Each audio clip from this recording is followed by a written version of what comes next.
айтчы. Күн суып, қалың қыс түсті. Сен жұмысындағы тексттер сенің өміріңе кіріп отыр. Анау мультфильмдегі текстерді айтып жатсың ғой сен? Қайсы? Анау. Я, күн суып, қалың қыста түсті. Өмір болса өз дегенмен өтіп жатыр. Бірақ әр адамның өз ұшқыны болу керек. Жогарный. Жан мультфильм.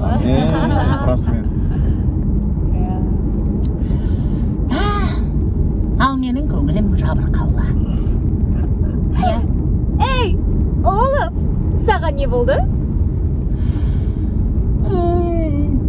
Өзің ойлашы, Анна. Астанаға күнде қар жауады.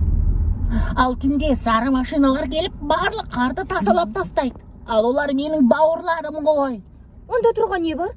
Қыс деген керемет емес пе, Олаф? Әсіресе сен үшін. Қыста сен ерімейсің, екеуміз көп ойнаймыз. Дұрыс айтасың, Анна. Біз Аладдиндегі джинді шақырып, барлық қарларды ертіп жіберсек болады.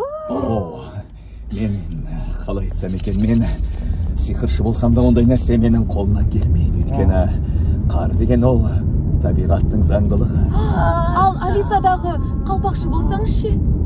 Алиса, мен ондай нәрсе істей алмаймын. Өйткені менің қолымнан тек қалпақ тігу ғана келеді. Жоқ қалпақ келеді. Жоқ қалпақшы, сенің қолыңнан бәрі де келеді. Ой, сайтанның сапалағы. Қарды ертудің қажеті жоқ, өйткені қар мен өмір тамаша. Ең бастысы адам өмірге басқа көзқараспен қарау керек. Өйткені өмірдің бәрі өлең. Акуна матата.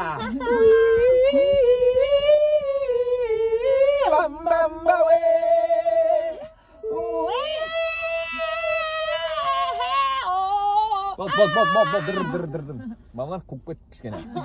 Одан да жарнамаға кезек берейік. Иә. Жарнама.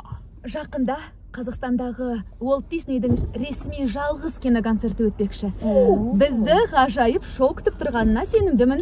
Сондықтан барлығымыз киноконцертте кездесейік. Және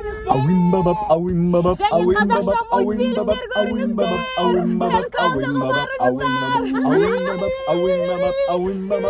Қазақша сөйле.